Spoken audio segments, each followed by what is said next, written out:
xibaar yu wér te wóor ca tàng-tàng ba abonnez-vous pour ngeen di mën di jot suñuy vidéo. Université Iba Der Thiam ca Thiès mbir mu doy waar moo fa daal di xew campus social bu Université Iba Der Thiam de Thiès UIDT foofii ab cible la ci ab attaque boo xam ni ab rare violence lañ wax ne gisuñ ko fa maanaam daal violence bu doy waar lool. lu toll ci juróom benn nit yu yoroon ay ngànnaay ay fusil ak ay machette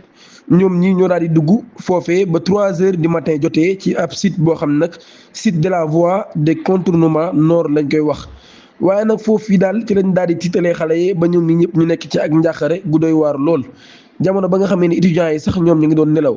ginnaaw li nga xam nag Les Échos daan na koy xamle nee na mbir yi mi ngi xew ci guddik 7 jàpp 8 novembre bi nga xamee ne ay témoins yu bari ñi ngi la xam leen nag daal assaillants yi ñoom ñi dañ doon fuye chambre yi braqué tamit ñi nga xam ne ñoo étudiants yi waaye dérobé xaalis bi nga xam ne yoroon nañ ko waaye nag daal lu ci gën a doy waar ci ab boutique boo xam ni ma nga woon foofee daan nañ fee dugg ñoom ñii tamit yenn ci étudiants yi nag daal daan nañuy xamle ni ñoom ñii dañ leen daal di dañoo daal tëdd fi nga xam ne moo di ci sol bi maanaam daal kon dañ leen a forcé ngir ñu daal tëdd ci sol bi ginnaaw bi nga xam ne dañ leen a menacé ak arme ngir kon ñu daal tëdd ci suuf agent de sécurité yi nga xam ne daal am ñu woon ay équipement yu baax ñoom ñi ñëpp nag daal demoon nañ ba mënuñoo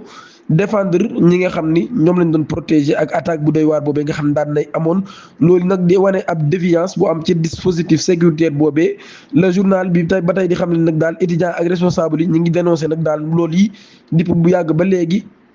di xam leen nag daal ab éclairage boo xam ne am na fa doyul ak tamit manque de surveillance boo xam ne bu doy waar la ci incident boobee nag daal Les Échos di xam ne ba tey conférence des amicales d'étudiants CAE daal nañu publier ab communiqué di exiger ab enquête approfondie et un renforcement immédiat de la sécurité sur le campus. Fausse loterie à Guédiawaye, une veuve dépouillée de son argent destiné à la Umra.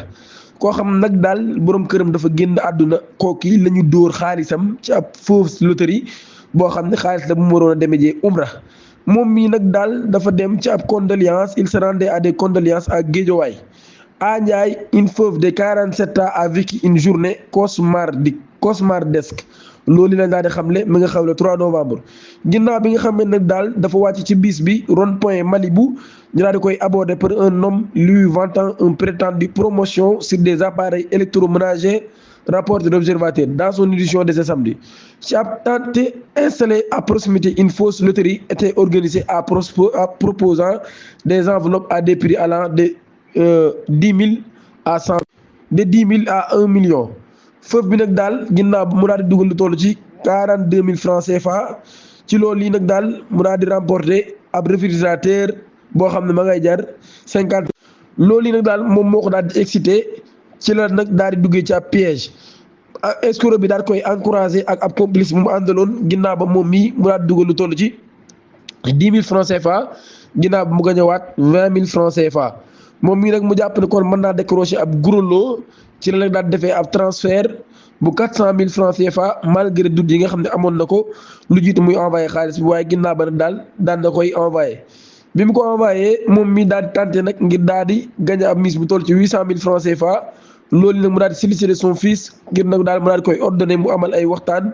yoo xam ni moom lay def ak ñooñi à total Ndiaye daan nay perdre ko lu toll ci 550 000 ginnaaw bi nga xamee ni daan nay dugal xaalis boobee xaalis ba nga xamee ni nag du ko waroon demee ca Umra.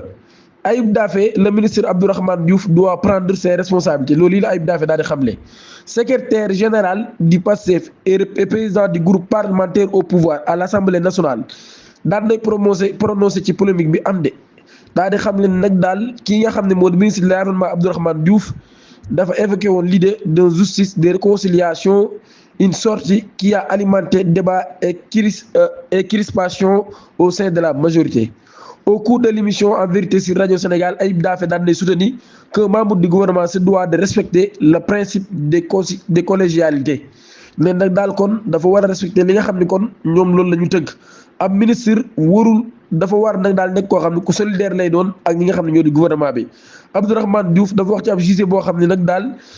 day wane rek ak ñàkk d'accord am ci ñi nga xam ne ñoom la àndal waaye tamit loolu sax yoonam nekku ci wala laalewul ak li nga xam ni moo di département bi nga xam ne moom la jiite jamono jii loolu kon moo tax Ayib Daffé jàpp ni Abdourahmane Diouf dafa war a jël ay responsabilités ci yooyu lay mbir.